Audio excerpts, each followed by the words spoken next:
Amen. Thank you po sa mga napakinggan nating awitin, sa pag-join po sa ating pong congregational singing a while ago. That's a very reason it's very important to start earlier with singing sa loob pa lang ng tahanan natin. And it's a joy to see each and everyone in spite sa mga nangyayari. Salamat na we still believe that God is still on His throne. Amen. And salamat sa awitin ng mga bata, sa pangunguna ni Sister Cindy at ni Brother Joseph, at ganun din po sa atin pong choir at sa mga special numbers. And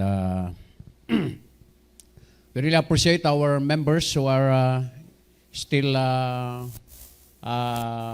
watching our what we call live stream.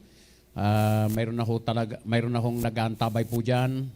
Mayroon tayong mga regular listener, and they are expressing their appreciation. So kagaya ho ni Sister Biernes sa Hong Kong, and Sister Lilibet Caser, and we're so happy.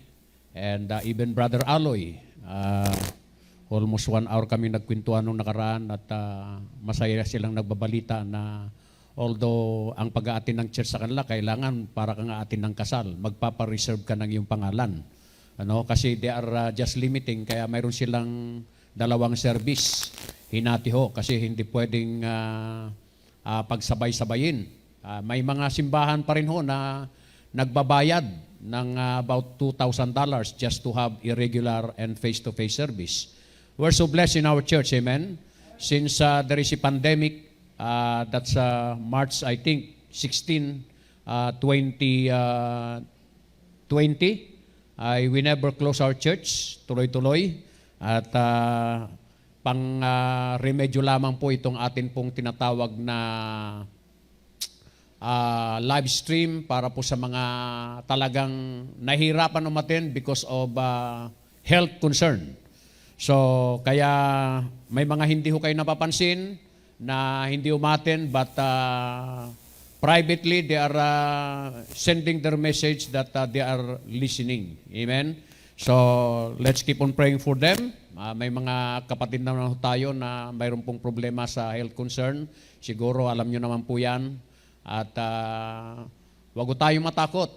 Kung talagang hindi nyo kaya dahil mayroon kayong lagnat, wag nyo nang i-attempt na umatin ng church. Hanggat maaari, wag din natin ibababa yung atin pong guard.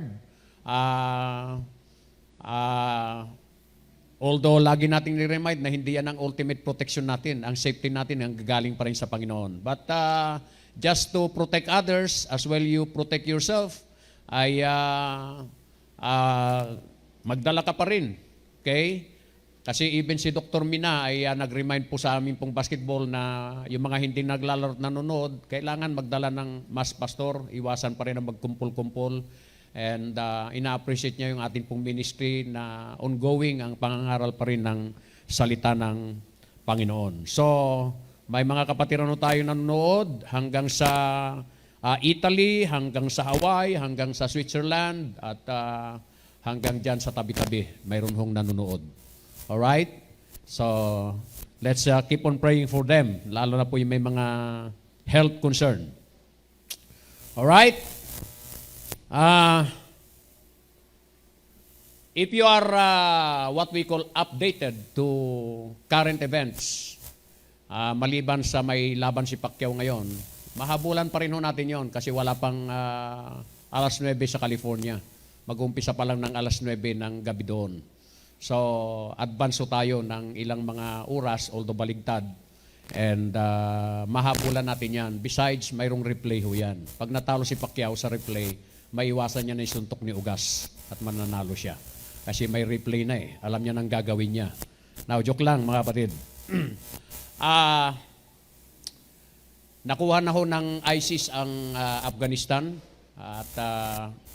at ng Taliban, at nag-withdraw na ho ang mga American, and continuously ang pag-repatriate ng mga tao iba't ibang bansa. Ako nga, pinuntahan din dito ng BHW at sabi nila, Pastor, gusto namin ipaalam sa inyo na kung mayroong mangyari sa inyong anak na OFW, isa po siya sa ililikas. Sabi ko, malayo ho yun kasi nasa Saudi. Alright? So, talagang napaka unstable ang atin pong paligid. May mga lindol na nangyayari sa Haiti. Umabot na ho ng 2,000 mahigit ang mga namatay at may mga hinahanap pa.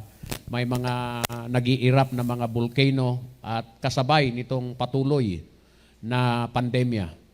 And I hope na sa pangkasalukuyan na nangyayari, prior doon sa mga narinig nyo nung nakaraan, that will make you more excited. Hindi ina-arouse yung inyong emotion na parang paimbabaw dahil nakarinig lang kayo o dahil mayroon kayong problema, nagkakundamahog kayo. Ang tunay na pananampalataya, kahit na natapos na yung problema, kahit na dumaan na kayo sa mga pagsubok, nakuha nyo na yung pabor nyo sa Panginoon, tatalikod kayo ulit. Di ba? If you believe that death will come any moment and you believe that the Lord will come any moment, I hope that higit na pinagbubuti natin ang atin pong paglilingkod sa Kanya. Alright? And we are talking about why Jesus is worthy of our faith. Okay? Na ang atin pong teksto po dyan ay Hebrews chapter 4, beginning down to 13 down to verse 16. And bilang paggalang po ay samahan nyo nga muna akong tumayo kapatid at buklatin ho natin yan at tignan ho natin ang talatang 15. Alright, talatang 15. We are done reading and studying verse 13 down to verse 14.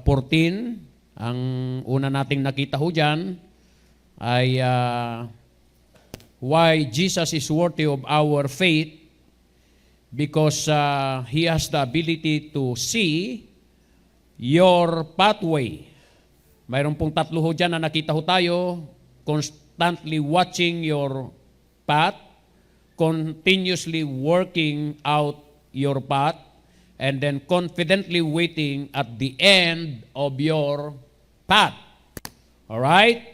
Now, ang pangalawa po na siyang atin pong titignan ngayon ay nasa verse 15. Ang sabi ho ng banal na kasulatan, for we have not an high priest which cannot be touched with the feeling of our infirmities, but was in all points tempted like as we are, yet without sin. Okay? Yan po yung atin pong pangalawang titingnan ngayon, which is why Jesus is worthy of our faith, because not only He can sense our pain, but because He can solve your problems. Alright? That's the second. He can solve your problems. Do you believe that? Alright? So tayo muna po ay manalangin mga kapatid. At hilingin natin ang tulong at gabay ng Diyos sa lahat ng atin pong gagawin. Amang mapagpala, Diyos naming makapangyarihan sa lahat, nais po namin ipahayag ang aming pong taus-pusong pasasalamat muli na nakalampas kami ng isang linggo at hindi namin namamalayan, matatapos ang 8 buwan, papasok na ho kami ng bare months, na nandun pa rin ang amin pong kapayapaan dahil nangako ka naman na hindi mo kami iwanan o pababayaan. Wala hong idudulot ang pag-aalala, Panginoon. Hindi po ito magdadagdag ng amin pong pag-progress o pagtangkad at pag-asenso ng buhay. Salamat na mayroon pong alternative. Despite na may mga nabubuhay po ng may takot, ay pwede pong mapalitan ito ng katapangan, base sa inyong nalalaman at inyong gagawin.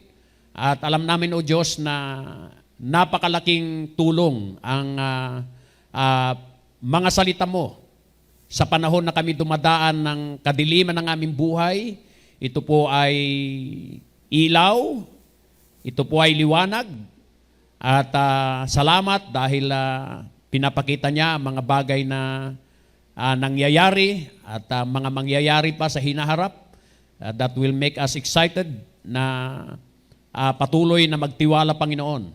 At alam din namin ang magiging bunga ng pagtalikod ng isang mananampalataya, lalong magiging worse, Panginoon. At the end of the day, ay kayo pa rin ang makakatulong sa tao. Kaya nawa po, bilang mga mananampalataya, piliin namin na ano man ang mangyari, ay mangunyapit pa rin kami at manatili sa inyong kalooban. Pagpalain niyo, Panginoon, ang salita mo at tulungan niyo ang bawat makikinig, higit, Panginoon, ang inyong lingkod. Mga kapatiran namin nasa kanilang mga tahanan, sa ibang bansa, na hanggang ngayon ay nakikisabay po at nanalangin din na sila po ay pagpalain niyo, Panginoon. In Jesus' name, these things we pray. Amen. All right. I'm quietly surprised when Ma'am Jara said that our welder, si Manong Jaime Hieronimo, 1 week ago, nagkita pa kami sa palengke, hinintuan niya pa ako kung mayroon pang project na gagawin. At sabi ko, mayroon pa naman, kaya lang hindi pa sa ngayon. And papunta siya doon sa kanyang trabaho. And nagkahiwalay ho kami na mayroong biruan, tawanan, and ayun, bigla ko na lang nabalitaan, nailibing na pala. Alright? At namatay na. Sinong nakakilala kay Manong Jaime Hieronimo? Okay? So, mapayapa naman ang aking puso. Alam ko na wala akong pananagutan. At hindi tayo nangangaral ng Ebanghelyo para magparami ng miyembro. Nangangaral tayo ng Ebanghelyo para maraming pupunta ng langit. At ako naniniwala, pagka yan ay nagkaroon ng tunay na pagkilos ng Banal na Espiritu, isang araw makikita natin yung resulta ho niyan. Alright? And hindi ho babalik ang kanyang salita na wala hong kabuluhan. Okay? So, malinis ang aking kamay. Kasi alam nyo, if we have the privilege to share the gospel, gawin ho natin yan. Hindi ho aksidente na nagkasalubong kayo niyan. Hindi ho aksidente na kayo nagkita. And every time na ang Panginoon ay nagbibigay ng pagkakataon, ay lagi kang magtanong sa isip mo, pag namatay ito, saan pupunta ang kanyang kaluluwa? At para malaman mo ang sagot, ilabas mo sa iyong bibig ang simpleng katanungan, sakaling pumanaw ka sa mundong ito, mayroon ka bang katiyakan ng langit? At diyan magumpisa ang pangangaral ng simpleng kaparaanan ng kaligtasan na may pakita na siya ay makasalanan, bilang makasalanan, mayroon naghihintay na impyerno sa kanya, pero salamat dahil ang Diyos na siyang lumalang sa kanya ay ayaw niya na siya ay mapahamak. At ipangaral mo na si Kristo ay pumarito at namatay, hindi lamang namatay inilibing, pero sa ikatlong araw muling nabuhay. At kung siya ay magsisi ng kanyang kasalanan at tatanggapin niya ang Panginoon bilang kanyang sariling tagapagligtas, ay magkakaroon siya katulad mo at katulad ko. Kaya alam niyo, pag naintindihan mo talaga yung kaligtasang tinanggap mo, naintindihan mo yung ginawa ng Panginoon, yan ang magtutulak para i-share mo din. And that's the greatest thing that you can do. Kaya lamang tayo nagkakaroon ng ganitong ministry ng pagkakaloob kasi it is a tool. Kaya tayo gumagawa ng kabutihan, it is a tool. Ultimately, para maging daan na ma-share ang pag-asang mayroon ho tayo. It does not end on that. No? Alright? Kaya maintindihan natin na yan ang talagang pinaka-the best na trabaho ng iglesia. Okay? At makatulong tayo sa pagpapalawig, pagpapalaki ng kanyang kaharian, and gawin natin yung responsibility natin as well as our privilege, and hayaan natin na ang Diyos ang siyang patuloy na kumilos. Okay? Dahil mayroon tayong hangganan. Sabi ng Bible, it is appointed unto man once to die. Mayroon tayong tinatawag na timetable. Nangako ang Panginoon na siya'y muling babalik. Amen? Kaya lakasan natin ang ating kalooban dahil mayroon tayong Diyos na hindi nang iiwan. Sabi niya, I will never leave you, nor forsake you. Ang issue dito, paano mo palakihin yung iyong pagtitiwala at pananampalataya sa Kanya dahil mayroon pa siyang gustong gawin na dakila sa buhay mo. More than providing our needs. Okay? He can also give the desires of our heart. Amen? He wants to do great things and mighty things in your life. And nawa po, yung mga naitanong ho natin nung nakaraan, kagaya ho ng katanungan na natanggap natin na siya ay sovereign God. Kasi pagka tinanggap mo na siya ay sovereign God, okay? Ibig sabihin, magtitiwala ka sa lahat ng mga nangyayari. Amen? Magtitiwala ka kahit na mayroong bagay na hindi mo maintindihan. Kagaya ng sinabi ng Bible, trust in the Lord with all thine heart and lean not unto thine own understanding. Why? Because you know that He will be the one to direct your paths. Okay? Kaya, I hope, bilang isang mananampalataya, maituturing mo na blessing na mayroong nangaral sa iyo. Blessing na napunta ka sa simbahan na ito. Amen? At ikaw ay natuturuan ng tama. Alam nyo, kuminsan, nasasabihan ako na pakialamero. They will tell me, naghahanap ka ng kaaway, Papa. Sabi ko, hindi ako naghahanap ng kaaway. They are in our territory. We are the one who are making favor for them. And they have to listen. Kaya gaya minsan, mga ngaral na ako, yung mga manlalaro, mag-aal sa alisan na, sige kako, umalis kayo. Pero hindi na kayo makakalaro. Because we designed this court for you to hear the Word of God. Not just only to play.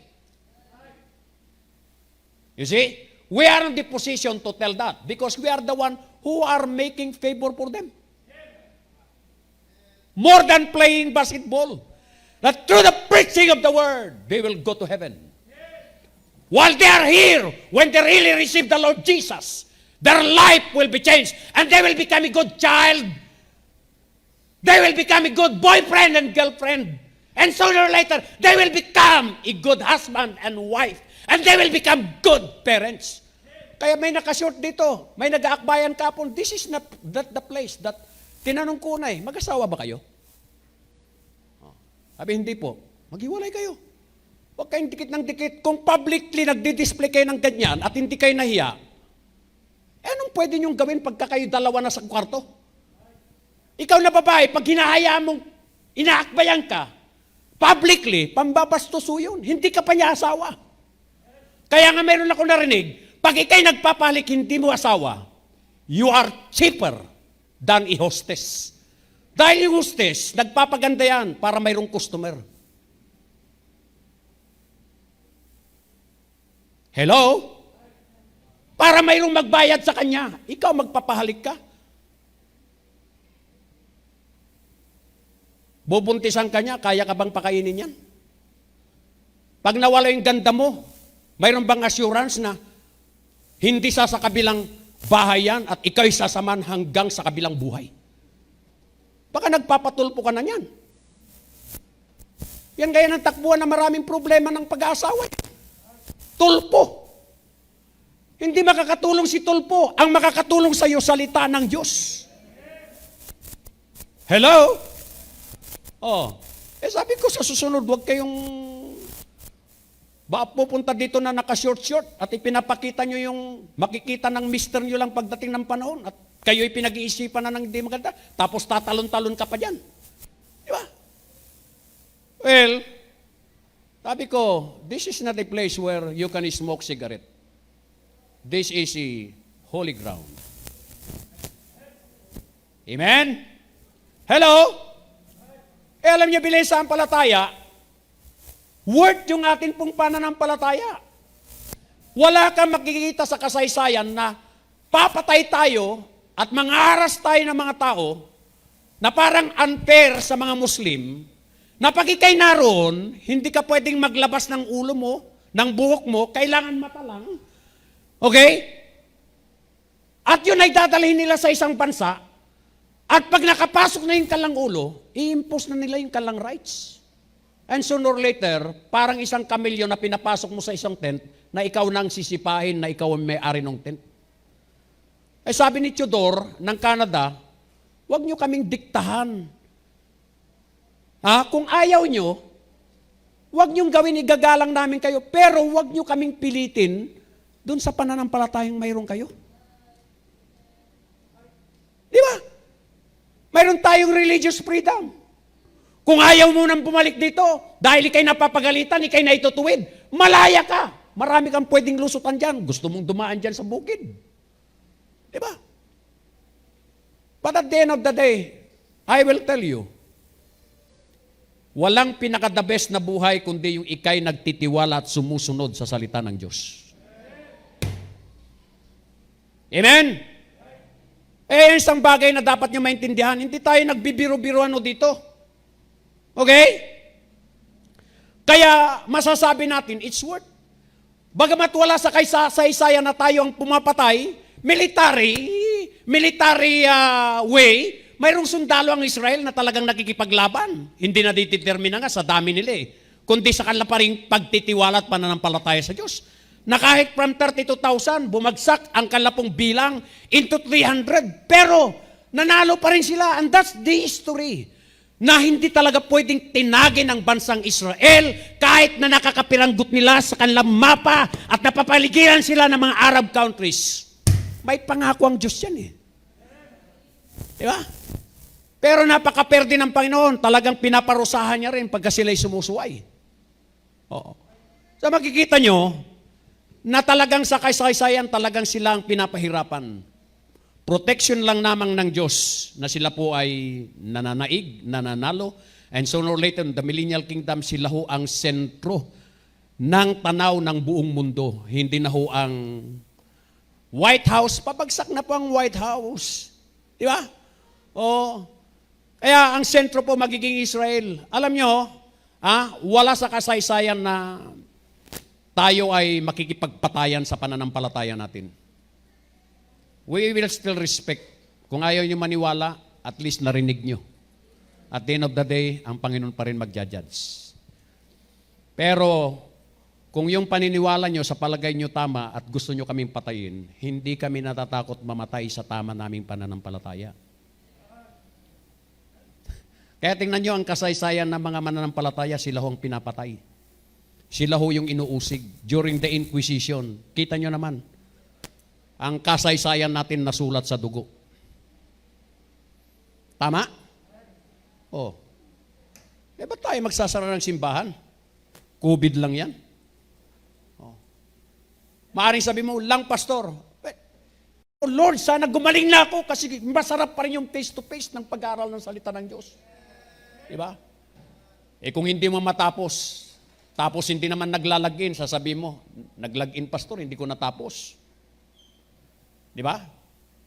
Oo. Kasi iba pa rin yung worship talaga na kasama mo yung mga mananampalataya. Kaya lang i-provide yan dahil hindi mo nga talaga kaya. Di ba? Pero dapat nakikisabay ka pa rin. Amen? At nag-i-amen ka pa rin ngayon. Sabi mo, tama yan, pastor. Alright?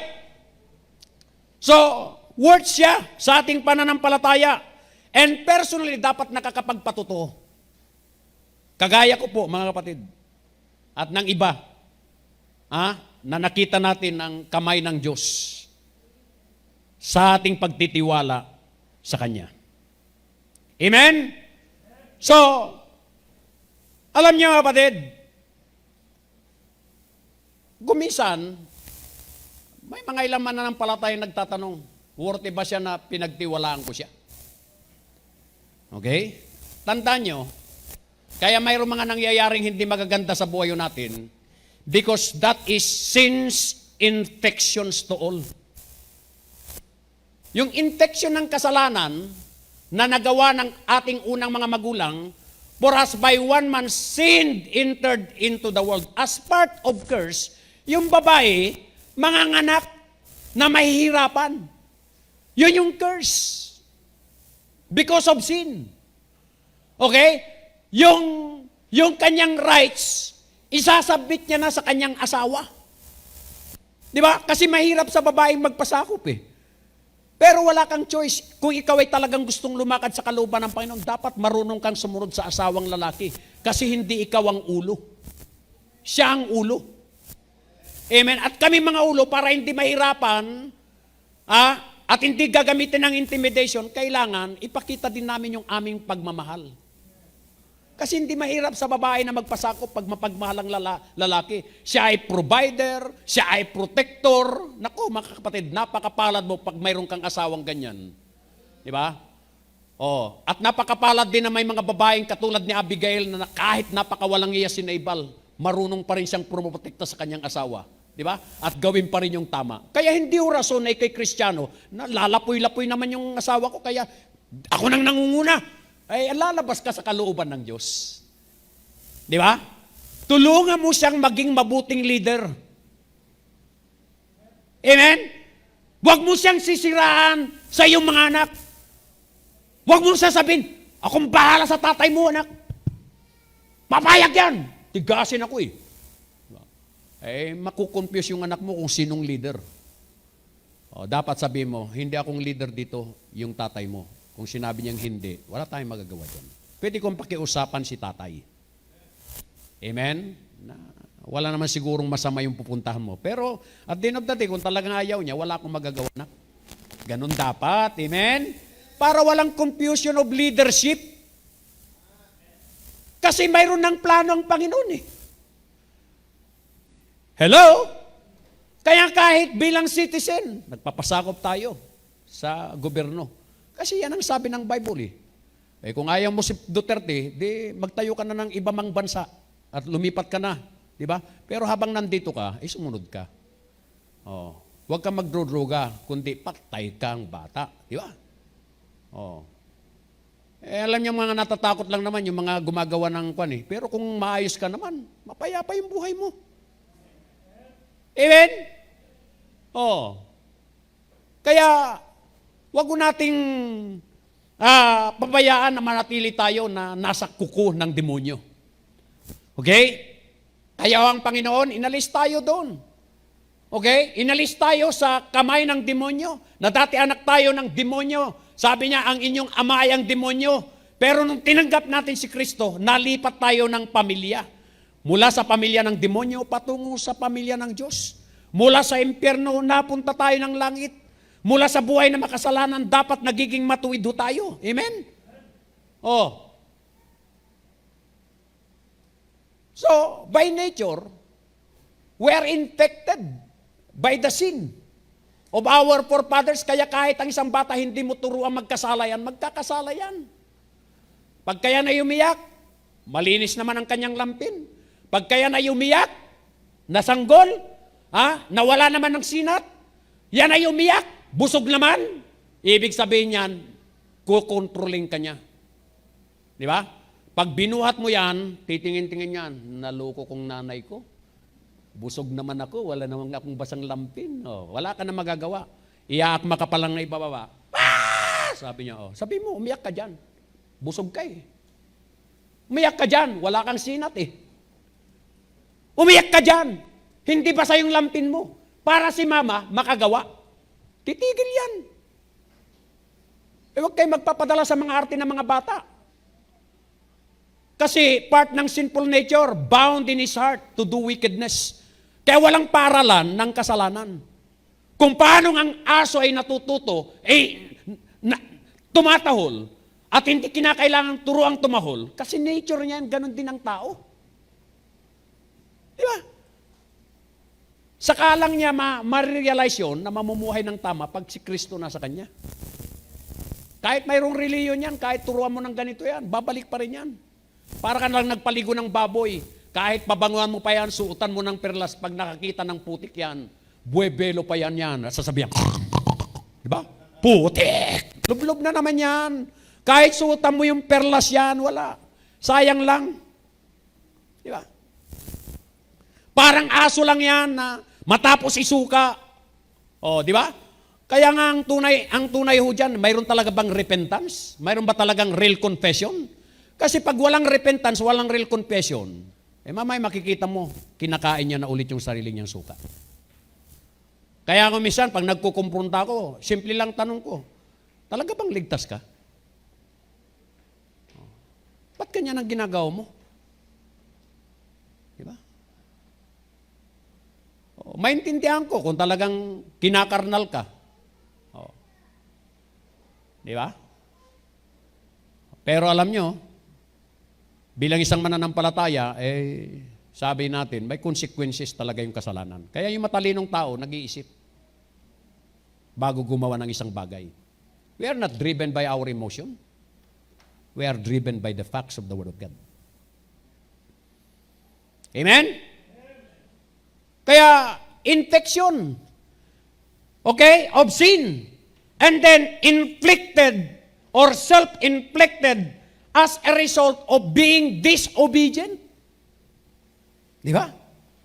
Wala tayo ang Diyos, nagchachastise yan, may pamalo yan. For whom the Lord loveth, He chasteneth. Hindi niya binabawi yung buhay na mayroon ka kung talagang ligtas ka. Kasi, tignan nyo kung nung ang ikay makasalanan pa, minahal niya, ngayon pang naging anak ka niya, babawiin niya ba yung kaligtasang binigay niya sa'yo? Hindi. Didisiplinahin ka ng Diyos. Mayroon yung tinatawag na chastisement. For whom the Lord loveth, He chasteneth. Gusto mo ba yung klaseng buhay na yun? Pagiging masuwayin na lang, imbes na makamit mo yung blessing ng Panginoon. Di ba? Nagkakawindang-windang yung buhay mo. Self-inflicted. And then, bakit nangyayari mga bagay na yan? That sometimes we are tempted to question. Why? Pero sa mga naniniwala, on the sovereign instigation for more blessed life and usefulness, alam natin ang Diyos, pinapahintulutan niya yan. How may be spiritual you are, how may be faithful you are, yun nga ho talagang susubok kung gaano talaga katotoo. At patunayan mo sa demonyo, kagaya kay Job, na hindi ka naglilingkod dahil lamang sa pabor. Kundi kahit mabaligtad yan, mangyari yan, mapapayang demonyo dahil sasabi mo, the Lord gave, the Lord take it away. Blessed be the name of the Lord. Amen? Kaya kung kayo pupunta lamang dito, para magbalibag ng kasalanan, pupunta ka lang dito dahil mayroon kang pangangailangan, pagka nakuha mo na yon, wala ka na. Mga kapatid, that's not the way. Diba? When we really worship the Lord, we come because He blessed us. And the deeper of our worship to Him when He did not bless our lives. Dahil mayroong mga nagsasabi nga na naglilingkod ka lang dahil, di ba, maayos ang inyong relasyong mag-boyfriend, mag-girlfriend. Pero pag nag-away na kayo yan, idadami nyo ng church. Ibig sabihin, hindi totoo yung paglilingkod mo sa Panginoon. Tuloy lang. Ba't nyo idadamay ang Panginoon? Problema nyo yan Di ba? Lumapit kayo sa Diyos, lalo nga masosolve yung problema nyo. Di ba? Kaya yung iba talagang they are just only exploiting God in their lives. Pag wala, nariyan. Pag may problema, nariyan. Pagka nakuha na yung gusto, wala na. Pag nawala ulit, balik sa Panginoon. Alam nyo, kay mayroon o wala, pag talagang totoo ka, tuloy-tuloy yan. Huwag mong questionin ng Diyos. Kahit sabihin mo siguro, nako, napakatapat ko na, nangyari pa ito. Nagbibigay naman ako, namumuhay na ako ng may kabanalan. Di ba? Ba't pa nangyari ito sa akin? You have no right to question God. Because He is a sovereign God Yun pinahintulutan niya para mapahiya ang iba. Kasi back on their minds, yun nga yung paningin nila sa iyo. O dapat tumaas yung lebelo na yan naglilingkod kahit anong mangyari, magpapatuloy yan. At inihanda ka ng Panginoon sa mas magandang, di ba, kalalagayan. Oo. Kaya, yung katanungan na, is He worthy of our faith? Yes! Woo! Yes! Amen? He is worthy of our faith. Why? Because He has the ability to see your pathway. Amen? Constantly watching your path. Continuously working out your path. Confidently waiting at the end of your path. Now, secondly, ready na kayo? Tapos na ako sa introduction ko. Mahaba yung introduction ni Pastor. Alright? Pangalawa, not only He has the ability to see your pathway, but He has the ability to sense your pain. Yan yung pangalawa. He has the ability to sense your pain. Let's go back to verse 15. The Bible says in chapter 4, verse 15, the Bible says, "For we have not an high priest which cannot be touched with the feeling of our infirmities, but was in all points tempted like as we are, yet without sin." Okay, the word sense. He can perceive. Consciously aware. Hindi po siya manhid. Alright? Now, God is a personal God. The Holy Spirit is personal God. That's the very reason He can comfort you. That's the very reason the Bible says na we can grieve Him. Okay? He's not just only a force. He's not just only a power. The masculine pronoun was used to Him. Aside na maliwanag na sinabing, hindi ka nagsinungaling sa tao, kundi nagsinungaling ka sa Diyos. Ba't ka nagsinungaling sa banal na Espiritu? Because the Holy Spirit is God. Okay? He is a person. God is a person God.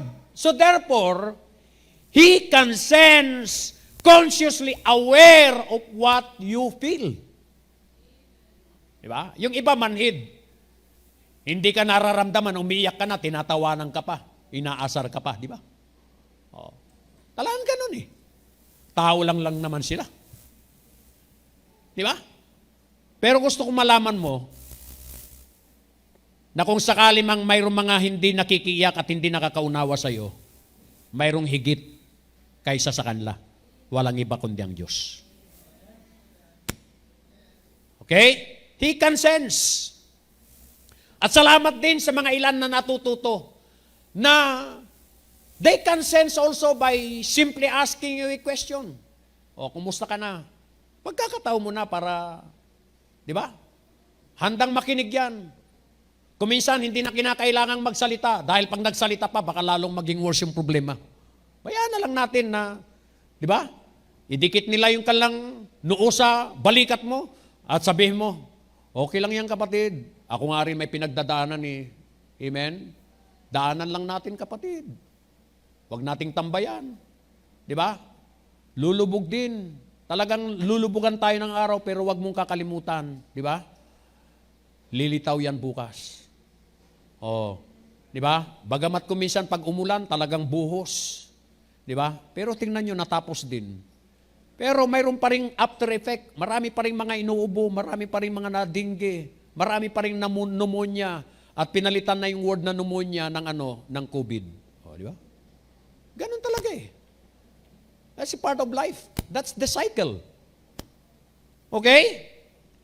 Salamat na mayroong mga natututo. Pero alam niyo mga kapatid, if we are not yet learning, maaring mayroon tayong mga taong inaasahan at hindi nakakatulong, don't be offended to them. Because likewise, kakatulad mo rin sila, mayroong problema din eh. Baka nga mas mabigat ang problema nila. Are you listening? Hello? Oh. Eh, ba't ka maghihinam po? Gusto ko malaman mo na hindi solusyon na i-give up mo yung pananampalataya mo sa Kanya. Bagkus higit na lalo kang lumapit sa Kanya. Lalo kang magtiwala sa Kanya. Bakit? Ang sabi ho dyan, we have not an high priest which cannot be touched with the feeling of our infirmities, but was in all points tempted like as we are, yet without sin. I have a story na nakalimutan kong ikwento nung nakaraan sa inyo about a couple who was devastated when both of them lost their jobs and they were left with a staggering mountain of debt. Such as they were coming to terms with this, their septic tank collapsed and the entire backyard caved in, not having the money needed to hire the repairs done. The husband jumped into the task and decided to do it all by himself. As he was digging one day, he noticed something glistening in the dirt. He picked up the object and found it to be gold coin. Excited, he continued to dig and unearthed several more of the valuable coins. He discovered their value to be around 1.5 million. What he and his wife considered a tragedy, God used to get it for His glory. Kuminsan, ganon eh. Oh. Kaya nga pag mayroon tayong sinasabi, talagang ganun eh. Kung nagsara ang pintuan, tatandaan mo, magbubukas ng Diyos ng panibagong pintuan. Diba? Tandaan mo yan. Oh, mayroon sa Bible yan, He take it away the first so that He can establish the second. The Lord gave, the Lord take it away. Blessed be the name of the Lord. Amen? Ganun lang yan. Oh, huwag mong hayaan na dalhin ka ng problema. Hayaan mo ng Diyos ang tumulong sa iyo para yung problema na yan malampasan. Are you listening? Ha? Kaya, gusto ko malaman mo, okay? Na kung mga tao man sa paligid mo, parang hindi nila masense. Ha? Na-open ka na dahil napakamanhid nila. Oh, di ba? Mapatid, it's easy to judge. But you try to ask them, di ba? Look at their situations. Magkakamali ka ng akala. Di ba? Baka mas mabigat pa yung problema nila. Oh. Alright? So, but, I would like you to understand today, the use of double negative in this verse, yung salitang, we have not an high priest. Tapos another yung sinabi niyang, which cannot be touched. The use of a double negative makes this a positive exclamation of the Lord's power. Okay?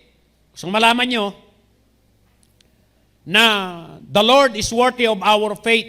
Kaya nga hold fast the profession of our faith to the Lord. Because not only that He is able to see, or He has the ability to see our pathway, but makikita natin, He sense your pain. He can sense your pain. Okay? Kahit gaano ka kagaling magdala, na parang wala kang problema, alam ng Diyos yan. Oo. Ha? Kaya hindi ako magtataka kung ikaw ay iiyak. That's part of our feelings. Di ba? Huwag kang nagmamatigas-matigasan na para bang hindi ko kailangan ng awa ng iba. You need someone. Diba? May mga shock absorber din tayo kung minsan, di ba? Mga springs. Di ba? Para ma-absorb. So, maghanap ka ng mga means of counsels mo. Mga taong mapagkakatiwalaan mo, makakaunawa sa iyo. Develop. Kasi in the midst of counsel, there is safety. Someone to lean on, someone to cry on. Di ba? Pero higit, siyempre, ang Panginoon pa rin. Amen? Why? Why Jesus is worthy of our faith? Not only because He has the ability to see your pathway, but He has the ability to sense your pain. Okay? Mayroon tayong ilang titingnan ho dito. Una, He feels our pain. Yan yung una. Pangalawa, He is familiar with our problems. Okay? Yan yung dalawa na titingnan ho natin. Under nyan, mayroon pa tayong mga makikita. So, unahin ho natin yung feels our pain. You know the story of Stephen? If you will turn your Bible in the book of Acts 7. Nangaral po siya dito. And Stephen, and the preachers in the Bible are hard-hitting preacher. Ha? Kaya huwag kayo nagtatampo kay pastor pagka ako'y nangangaral dito sa pulpito.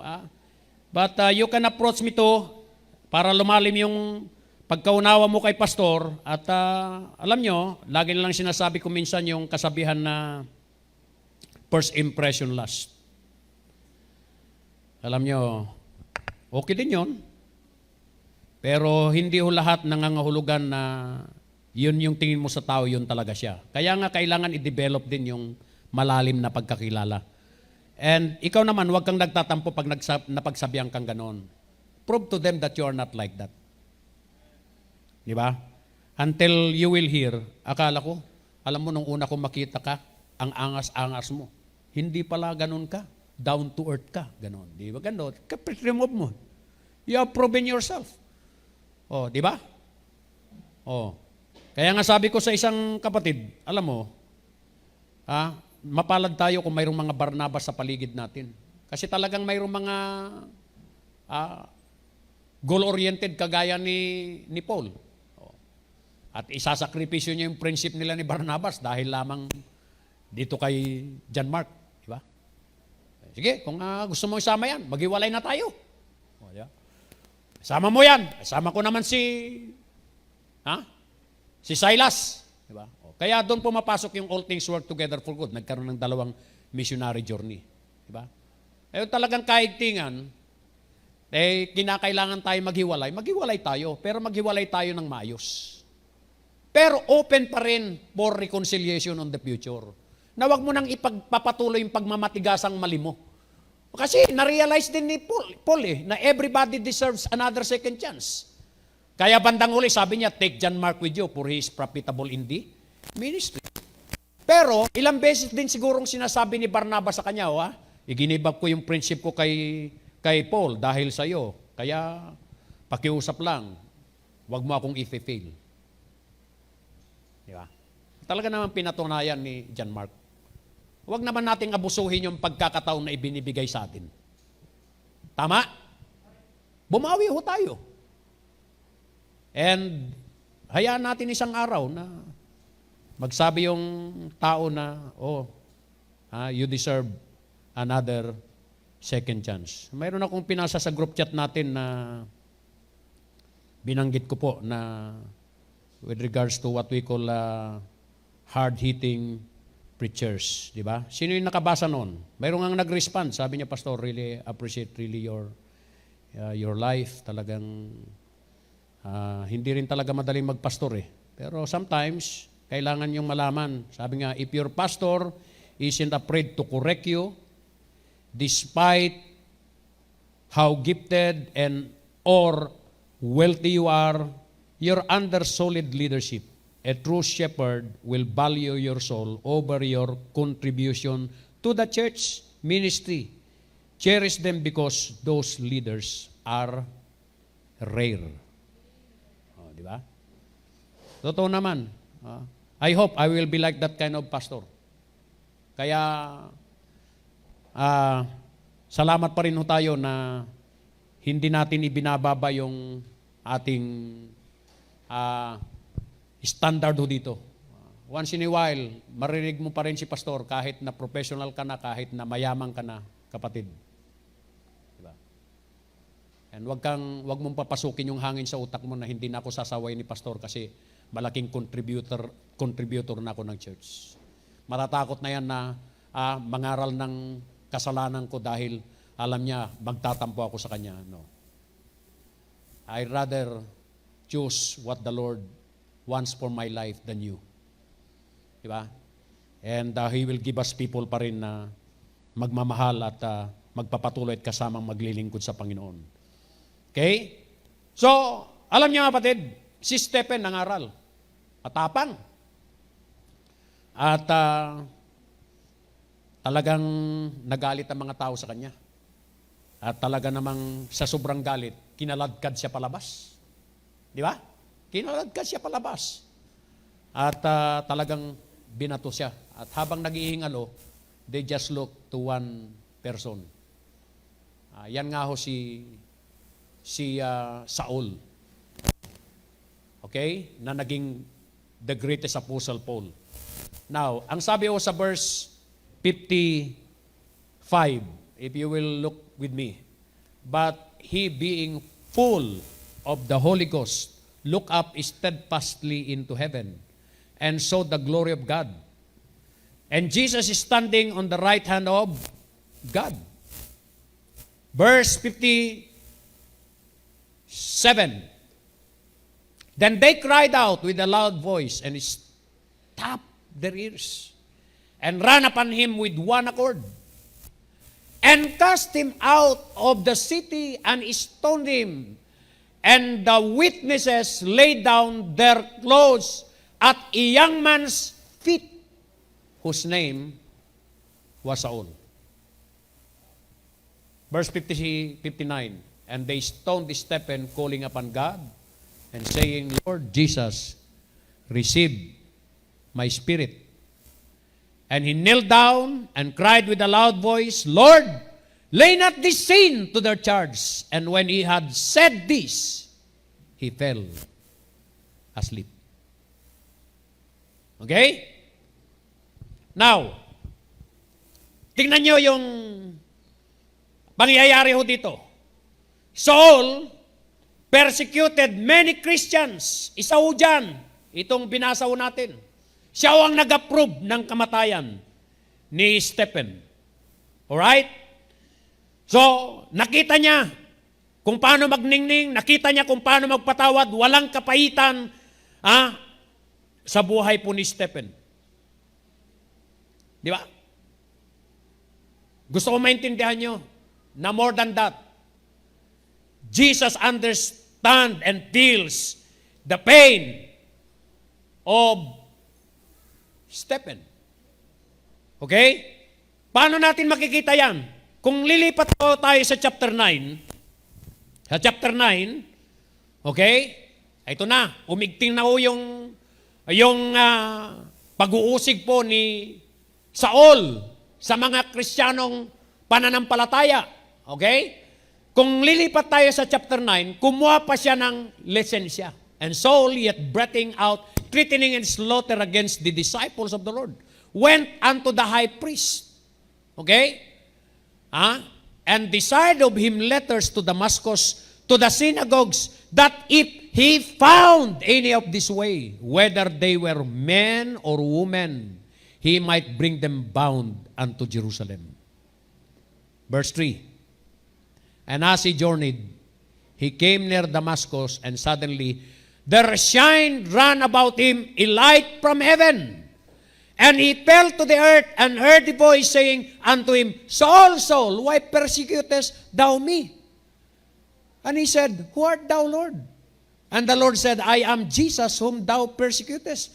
It is hard for thee to kick against the pricks. So malaman nyo na pag kayo pinipersecute, hindi directly ikaw ang pinipersecute. Ang Panginoon mo. Kaya ka pinipersecute dahil sa Panginoon. Kung ayaw mo ma-persecute, huwag kang mamuhay ng may kabanalan. Kung ayaw mo ma-persecute, huwag kang manindigan. Dahil kung ikaw talaga'y maninindigan, tatayo sa tama, mayroon at mayroong magagalit sa'yo. Di bali na magalit sila dahil ikay nanindigan sa tama. Hindi dahil nagalit sila, dahil sila ang testimony mo. Ganyan bang baptist? Nagmumura? Ganyan bang baptist? Di ba? Mabilanggo tayo dahil nangaral tayo ng salita ng Panginoon. Sa Acts nga binugbog pa sila binantahan sila Judge kayo bang susundin namin ng Diyos? Mayroon pa rin silang final word. Oh, kayo, sa palagay nyo, kayo bang papakinggan namin ng Diyos? Hindi nila hinintay na sumagot eh. Oh. Di ba? Sila na mismong sumagot ng katanungan. Sabi nila, we ought to obey God rather than men. Oh. Kaya pag pinag-usapan ng mandato ng Diyos sa mandato ng tao, hindi tayo pasaway sa mandato ng gobyerno kung sinunod natin yung mandato ng Diyos. Di ba? Hindi tayo aklas at lalaban at magkikipagpatayan. Kung yun yung resulta ng ating pong pagsunod sa kalooban ng Panginoon, nag-face to face tayo at mabibilanggo tayo, so be it. Nabilanggo tayo dahil nag-worship tayo. Hindi tayo nabilanggo dahil nagnakaw tayo. Kagaya ng mga nabibilanggo, nag-drugs. So, di ba? Mabilanggo ka dahil sa tama. Di pribileyo yun. Amen? Oh. Kaya, makikita nyo, isipin nyo, kaya ka lang ginaganyan kasi nga yung pagtitiwala mo sa Panginoon. Oh. Kaya those who live godly shall suffer persecution. Tara, pag nabuhay ka ng kakaiba, may mga taong lalayo sa iyo, may mga magagalit sa iyo. Kasi parang, di ba? Na itutuwid sila eh, ay ayaw nilang patuwid. Ganon mangyayari. Oh. Di ba? Nakakatuwa nga ako dito eh. Oh. Minsan, medyo umangas yung isang kilalang tao. Oh, di ba? Nakipagsikuhan. Oh. Sabi ni Brother John, "Baliw kayo, magpusap po kayo." Oh, di ba? Mismo yung anak niya, oh, sabi niya pa, "Magpusap kayo." Pusap siya. Doktor yon. Oh. Kung mayroong pride. Siya din yung sumulat. Nasabi niya, "Oh, we really appreciate what you are doing, but on the medical side, pastor o kapatid, oh, sabihan natin yung mga manonood, magtakip pa rin sila kasi ongoing ang pandemya eh. Iiwasan pa rin ang kumpul-kumpul. Concern pa rin sila, pero when they play here, talaga makikita mo yung hindi kinukondisyon dahil bigating ka, ganito. No. Huwag niyo i-condition yung sarili niyo dahil bigating kayo eh. Magiging secret cow na kayo dito. Hindi. Wala tayong kikilingan ito, we are not respecter of person. Amen? Kaya, tatandaan nyo, pag kayo pinipersecute dahil kay Kristo, masaya kayo. Di ba? Kung pinipersecute ka dahil sa mali mong ginawa, mahiya ka. Di ba? Kasi nagdadala ka ng kahiyan sa pangalan ng Panginoon. Oh. Di ba? Pero kung ikaw ay nakakaranas ng mga bagay na yun dahil nanindigan ka sa tama, masaya ka. Ipurihin ng Panginoon. Ba? Kung nagkasakit ka ng COVID, di sabi mo. Kaya nung sinasabi nila yung mga nagpa-vaccine daw, 2 taon na lang itatagal. Sabi ko, tagal naman. Hindi ba pwedeng mabilis-bilis? Di ba? Oh. Kasi may mga mentalidad na ganun eh. Hati, kahit mga pastor, di ba? Hinati ng COVID na ito kung ano yung paninindigan. Mayroong mga naniniwala na dumadaan na daw tayo sa tribulation period. Oh. Di ba? Pagka tinanggap mo daw yan, pag-aari ka na ni Satanas kasi mayroon ka ng 666 sa katawan mo. Sabi ko, kung talagang nag-rapture na, bakit kayo mga hindi nabaksin, nandito pa kayo? Oh, di ba? Oh. Pangalawa, kung sasabihin yung mamamatay mga nagpabaksin, bakit? Lahat bang mga namamatay nagpabaksin? Di ba? Minsan, we try to, di ba? Masyadong, well, I would like you to know na sa buhay natin bilang isang palataya, we can feel pain. Di ba? Mayroon nga ako nabanggit nung many years ago na talagang nag-retain sa utak ko. Mayroong isang klaseng disease, Brother Lester, na pag una mong pinakinggan, parang napaka-bless naman nitong tao na ito because out of million, siguro may mga 10 dinadapuan ng ganitong klaseng sakit. Out of million Oh. Ang klaseng sakit na ito isa ay tinawag na familial dysautonomia. It is a kind of disease that a person will never experience pain. Diba? Bakit mo, sinuntok-suntok ka na, walang pain. Nasugatan ka na, walang pain. Hindi mo mararamdaman ang pain. Pero yung walang pakiramdam na yon, yun yung mga microng klaseng kasakit na ganyan, hindi ho inaabot ng 10 years yung buhay nila. Namamatay kaagad. Kasi nga ho, wala silang nararamdamang pain eh. Pumutok na yung appendicitis nila, walang pain. Pumutok na yung marami ng... Kasi yung pain na yan, parang kanyan eh, parang dashboard yan na mag-i-indicate that there is a problem. And you have to correct it. Eh pag wala ho yun, wala, yun yung papatay sa'yo. So it's just normal to have pain. Oh. Kaya, huwag kayo maniniwala dun sa turo nila, pag gumiyak ka, bakla ka. Mahina ka. Oh. Pero pangit din na iyakin ka na lang lagi. Hindi rin maganda na kunting kibot, puro ka iyak. Diba? Napakanana mo naman. Pero, that's a part of life. Amen? Kaya ho, yung pain natin, nararamdaman ng Panginoon. Yung nangyari ho kay Stephen, tinignan niya ang Panginoon. Oh, ang Panginoon din ang magbigay ng comfort sa kanya. Oh, tapos na ang pain mo, uwi ka na dito. Yung araw na yon, umuwi siya eh. Kita niya yung glory ng Panginoon eh. Nakita niya si Jesus Christ, amen? Oh, mamatay na siya, wala siyang kim-kim ng sama ng loob. Sabi niya, wag mong... Kaya ho, alam nyo, yung panalangin niya na yon sa chapter 7, yun yung kumurot doon sa witness ng pangalan na Saul. You know, people are looking how we react. Diba?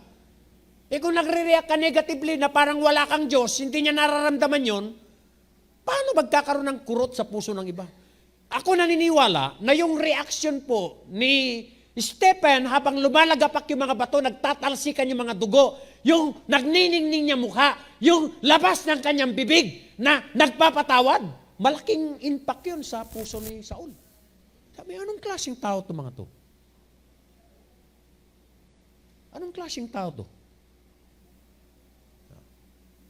At ang Panginoon nang kumilos para itong taong ito masave. Talagang napakasama talaga ni Saul eh. Na nung utusan ngayong magdi-disciple sa kanya, natatakot. Naintindihan niya ba kung sino yan? Yan, naintindihan ko. Pero na-save na yan. Kailangan yan magpa-follow up. Amen? So inutusan po. Akala nga nila, decoy lang eh, patibong eh. O, di ba? Parang walang magtitiwala sa kanya, pero he became the great apostle. Right? O, sa chapter 9, ang Diyos nang nagligtas sa kanya personally. Kasi walang, hamakin mo, naghahanap siya ng mga Kristiyano. Sinong lalapit sa kanya? Kaya nagpupulasan eh, pinipersecute eh. Di ba? O, kaya ang Panginoon nang nagligtas sa kanya. O. Nung nagtanong siya, sino ka Panginoon? Nagpakilala ang Panginoon sa kanya. Nakilala niya ang Panginoon. Maya't maya, pagka tinatanong siya, yun yung kwento niya. Pare-pareho yung kwento niya. Di ba? Kasi naranasan niya nga yung kaligtasan ng Panginoon. Mismo nga ang Panginoon sumagot sa kanya, ako ang Panginoon na iyong inuusig. Kaya tandaan mo, huwag kang maawa sa sarili mo, kaya ka inusig dahil nga sa pagtitiwala mo sa Panginoon. At nararamdaman ng Panginoon yan. Tuloy lang. Amen? Oh. Just as He felt the pain of those people, He feels your pain this morning. When you have a need in your life, heaven is moved to take care of it. Jesus knows what you feel and He loves you. When you hurt, He hurts. Very clear.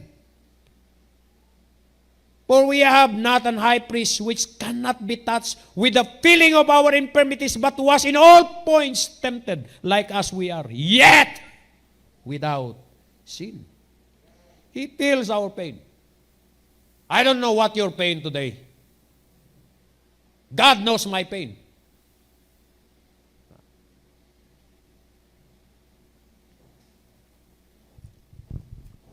Another, He is familiar with our problems. Some may ask, how can Jesus know what I am going through? He is perfect and way up in heaven. How can He possible feel what I feel? Maybe that's your question.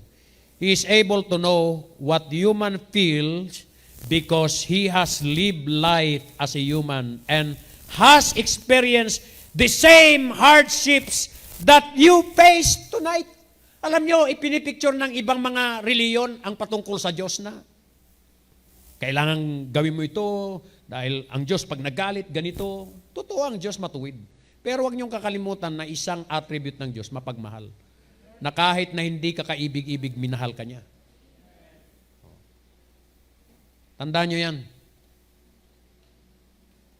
At nagkatawang tao siya, kaya nararamdaman niya yung sakit ng tiyan mo, nararamdaman niya yung sakit ng ulo mo, sakit ng kalooban mo, kung ano-anong mga klaseng sakit yan, kasi naging tao din siya eh.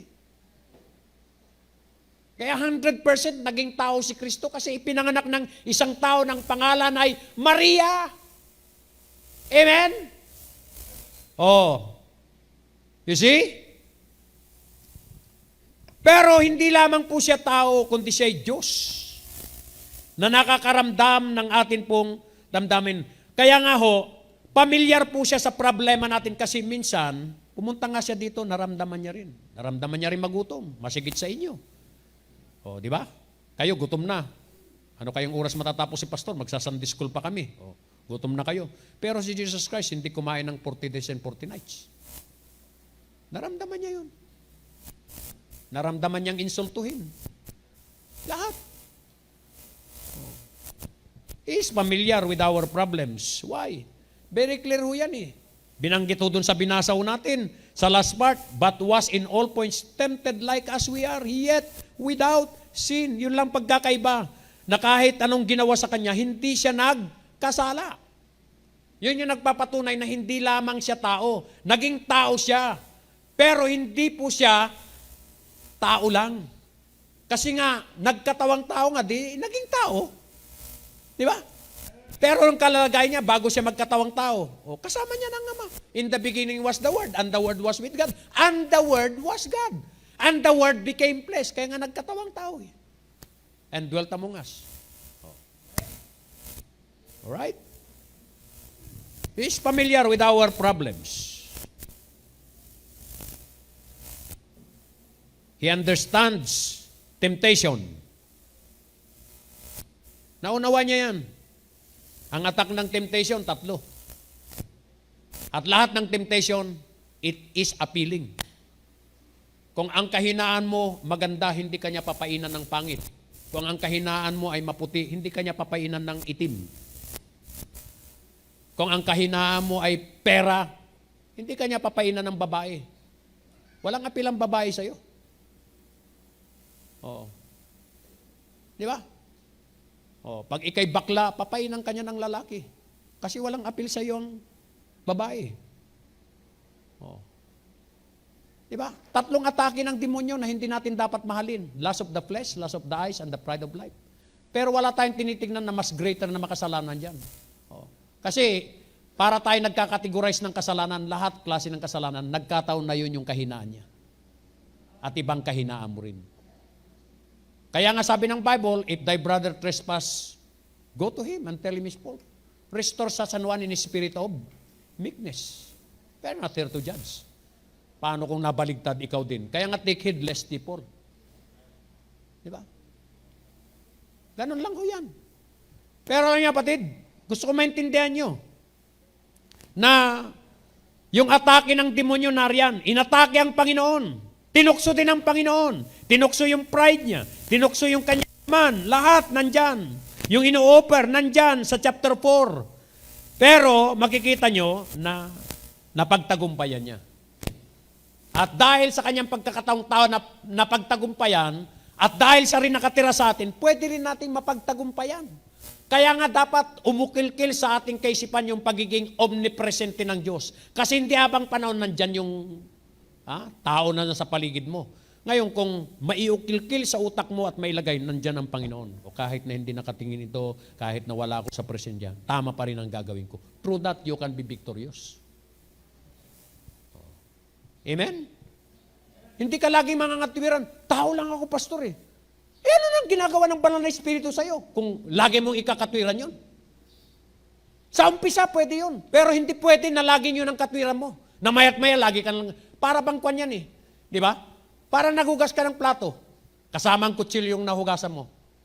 Okay lang na masugatan ka sa umpisa. Maliban na lang magpapasugat ka para hindi ka nautusan ng nanay mo magugas. Diba? Pero kung talagang matalino ka, alam mo na masusugat ka doon. Sa susunod, iiwasan mo na. Diba? Mayat maya, doon ka na lang nasusugat. O dahil sinasadya mo na, dahil ayaw mo na talaga magugas. Ganon din, kung ayaw mo talagang paggamit sa Panginoon, talagang wala kang pagnanais na mamuhay may kabanalan. Because God will use people who are worthy vessel. Mali na laging ikakatwira mo. Mayat maya, doon ka na lang ng doon. Get out on that pit. Why? Because you have the Holy Spirit. Don't be carnal, be filled by the Holy Spirit. Don't be powerless, be filled by the Holy Spirit so that your flesh will not control you. Amen? We are fed up of laging ganun na lang dahilan. Hindi ka na lumago. Paulit-ulit na lang. Ano ang ginagawa yung omnipresente ng Diyos? Yung omniscience ng Diyos sa buhay mo?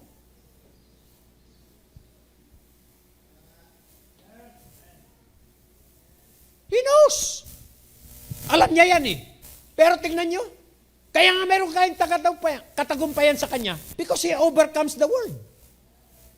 So therefore, you can overcome through Him. He knows your pain. He knows your problem.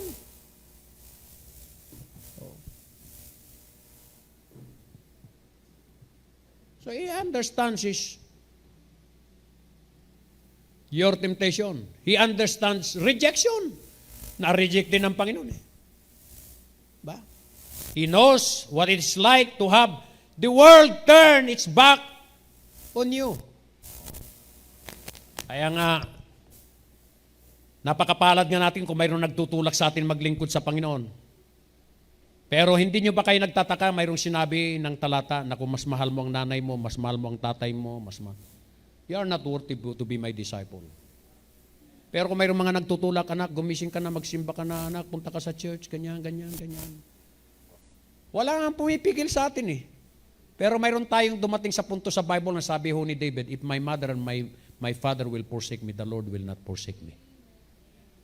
If you have fellow brethren dito sa loob ng church nagsasabing, laban lang, tuloy. Kaya natin yan. Amen? Fight. Alam ng Panginoon yan. He knows our temptation. He knows our trials. And, tatandaan niyo mga kapatid, He understands your rejection. You see? May mga nagre-reject sa'yo. Oh, hayaan mo. Bibigyan ka ng Panginoon ng higit na mga taong magmamahal sa'yo. Diba?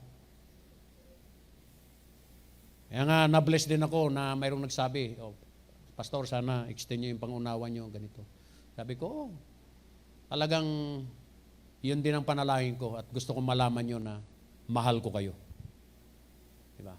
Maybe sometimes people will reject you, diba? Kaya habang nandyan yung peak ng spirituality mo, lalo ka magpaka-spiritual. Kasi alam nyo, darating susubukan. Pero huwag kang magtatampo kung mayroong mga taong magre-reject sa'yo. Kasi una, ang Panginoon nariyan. Diba? He understands rejection because He was rejected. He understands temptation. Kaya kung ano man mga temptations nyo, ano mang mga rejections na mayroon kayo, that's fine. Nandyan ang Panginoon, kapatid. Amen?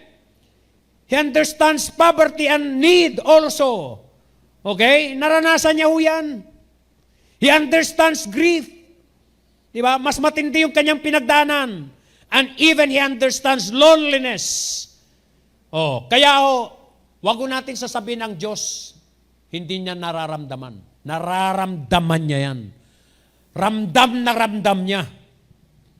Dahil una, sinuot niya yung katawan na yan. Pero in spite, hindi siya sumuko. Isusuko ba natin siya?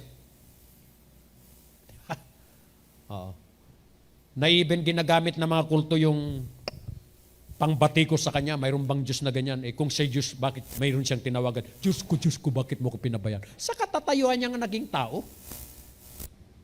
Diba? He could have called 10,000 angels to rescue him. Pero lahat tinisyo ng Panginoon para maligtas ka. Para para maligtas ako. Di patunayan natin sa mga tao na yan na worth yung ating pagtitiwala. Na kahit na may mga pagsubok, may mga reject, may mga temptation, nararamdaman natin yung mga pain na yan, nagpapatuloy tayo. Ibig sabihin, nakikita mo yung degree ng ginawa ng Diyos sa buhay mo. Alam nyo, mga kapatid, yun yung atin pong response. Kaya we cannot give up the Lord. I cannot give up the Lord. Kahit anong mangyari. Yan, may mga pagsubok na darating yan. Alam nga ng Panginoon yung talagang lalim ng pain ho natin eh. Pero nai-prepare yung ating puso sa mga napapakinggan. So He is worth of our faith. I hope na as we go on ay lalong magpapaigting ito. Alam nyo, hindi naman tayo tumatanda.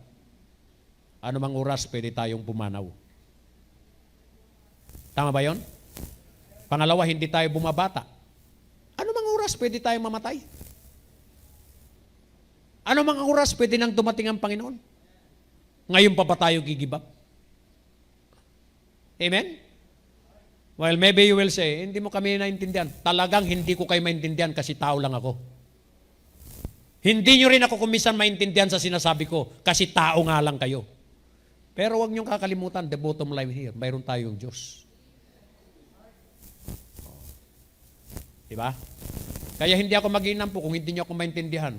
Kasi una, mayroon naman akong Diyos na makakaintindi sa akin. Amen? Oo. At kinakailangan ko magpatuloy kasi may mga tao din na sumusunod. Diba? May mga anak ako na sumusunod sa akin. May mga apo na sumusunod ako sa akin. Diba? Kaya ko minsan personal sinasabi ko, Lord, salamat. Natutunan naming magtiwala at sumunod sa inyo. And because of that, nakikita ko yung mga sumusunod naming generasyon, nagbe-benefit at nag-i-enjoy. Amen? Tuloy lang. Tayo po tumayo, tayo po manalangin. Dakilang Diyos, sa oras na ito, kami pumuli ay lumalapit na mayroon pong kababaang loob sa luklukan po ng inyo pong biyaya. Nawa po sa mga napag-aralan ho namin, magbuhat nung nakarang linggo hanggang ngayon, ay makakatulong para po hanggang sa wakas, katulad po ni Apostol Pablo, masasabi namin that we have kept the faith. We have finished our course. We have fought the good fight. Yes, very clear sa Bible na in this world we have troubles, Panginoon. Si Job mismo, na naapektuhan ang lahat ng aspeto from his finances, from his family, from his fitness.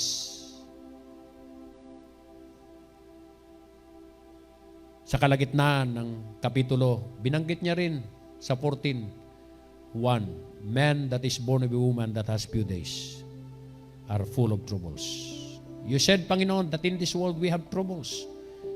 But praise the Lord, you said, in you we can have peace. You can be touched by our pain, Panginoon. You know our temptations.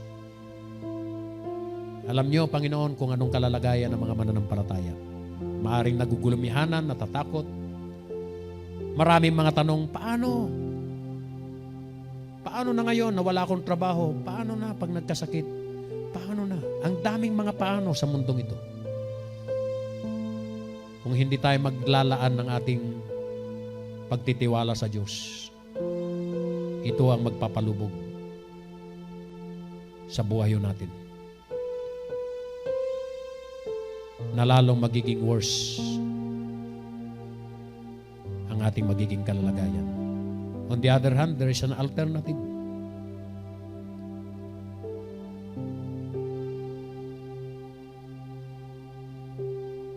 We have His Word. We have His church. Salamat na sa mundong ito, mayroon siyang pangako. Hindi niya tayo iwanan o pababayaan. It's not time for us to be discouraged. It's time for us to awake and to be revived. Dahil makakatulong tayo. Una, i-condition mo yung buhay mo bilang isang mananampalataya. Kasi may mga tao nakatingin din sa'yo. Paano yung pamilya mo? In fact, binanggit din ng Panginoon na tayo ay ilaw ng mundong ito. Tayo ang asin ng mundong ito. Let's have a revival in our heart. Let's start seeking His face. Start praying. Mag-pray tayo. Tumalikod tayo sa mga kasalanan na alam nating magpapalugmok ng ating buhay. Lumapit tayo sa Kanya. Will you come today? Will you say, Lord, thank you once again of reminding me na you are worthy of my faith dahil mayroon kang kakayanan sa aspetong ito, Panginoon, ng aking pumbuhay na muling aking narinig. You have the ability to solve my problem. As you see my pain. Will you come today and say, Lord, kanino pa ako kakandong kundi sa inyo lamang?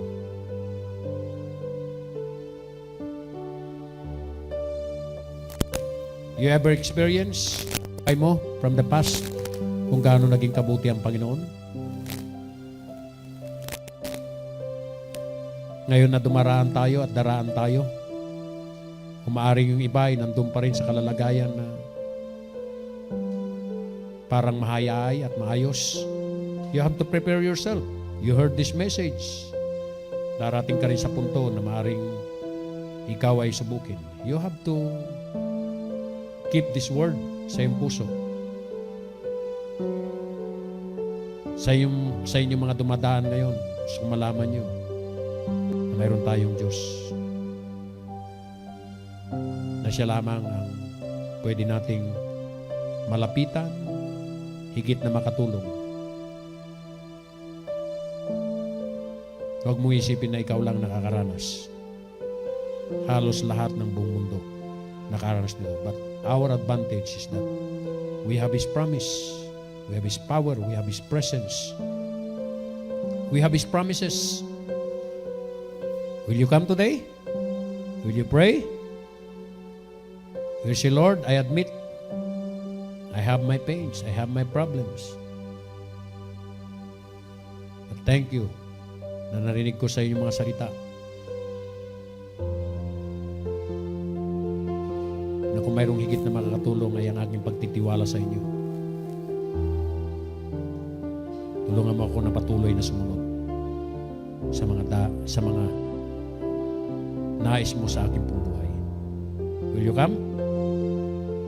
Will you pray? Muli, O Diyos, nais po naming balik ang lahat ng papuri at pasasalamat.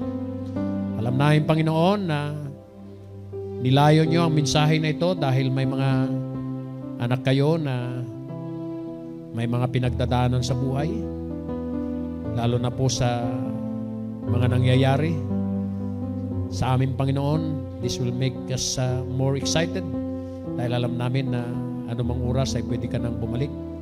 At salamat din po na alam namin na maikli lang ang buhay namin dito at hindi namin dapat gugulin sa mga bagay na hindi makakatulong na siyang magpapalubog sa buhay po namin, kundi amin pong laging ilaan at ituon ang aming pong pagtitiwala sa inyo lamang.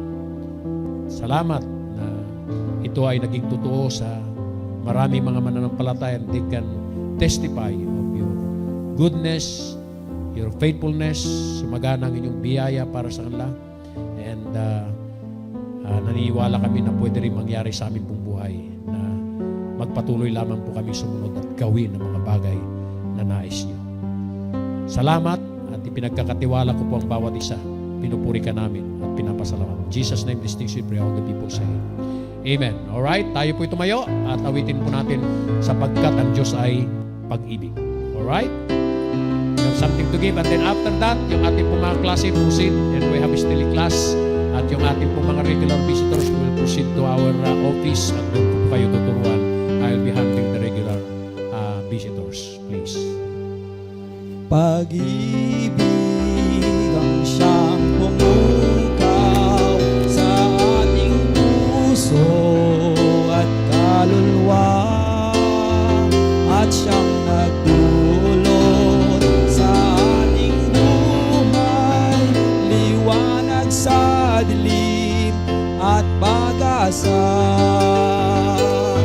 Pag-ibig ang siyang buklod natin, di napapawi kailan pa man. Sa puso't diwa tayo'y isa lamang, kahit tayo ay magkawalay. Pagkat ang Diyos natin, Diyos ng pag-ibig, magmahalan tayo't magtulungan. At kung tayo'y bigo, ay huwag limutin na may Diyos tayo na nagmamahal. Sikapin sa ating pagsuyo, ating ikalat sa buong mundo. Pag-ibig ni Jesus ang siyang sumakop sa bawat pusong uhaw sa pagsuyo. Pagkat ang Diyos natin, Diyos ng pag-ibig, magmahalan tayo't magtulungan. At kung tayo'y bigo, ay huwag limutin na may Diyos tayong nagmamahal. Diyos ng pag-ibig.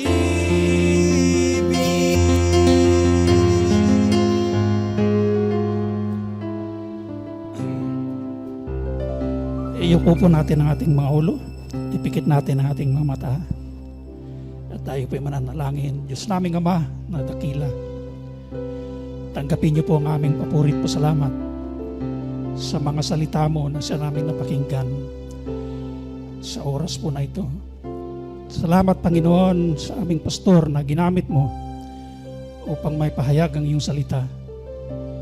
At dalangin namin, Panginoon, ang salita mo na ito ay magiging gabay namin, kalakasan sa aming spiritual na buhay. Totoo, Panginoon, na nakakaranas kami ng mga pagsubok. Nakakaranas kami ng mga discouragement. Ngunit sa iyong mga salita, nagbibigay ito sa aming kalakasan. Salamat, Panginoon, muli sa iyong mga salita na naipahayag. Dalangin namin, Panginoon, na may pamuhayin po namin ito ng may kalakasan upang hindi po kami maging talunan sa buhay spiritual. Salamat sa blessing at salamat din, Panginoon, sa mga offering na pinagkaloob mo. Gamitin mo po ito sa ikalalago pa ng iyong gawain. Salamat po sa mga bisita po namin, Panginoon. Natulungan mo sila na lumago rin sila sa kanilang pananampalataya. Salamat po sa iyong katapatan at kadakilahan. You are a good God, Lord.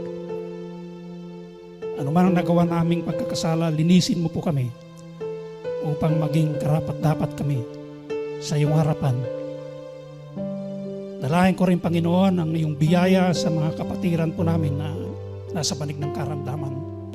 Abutin mo po sila, Panginoon. Salamat sa iyong kabutihan. Lahat na ito'y binabalik ko sa pangalan ng Panginoong Jesus. Amen.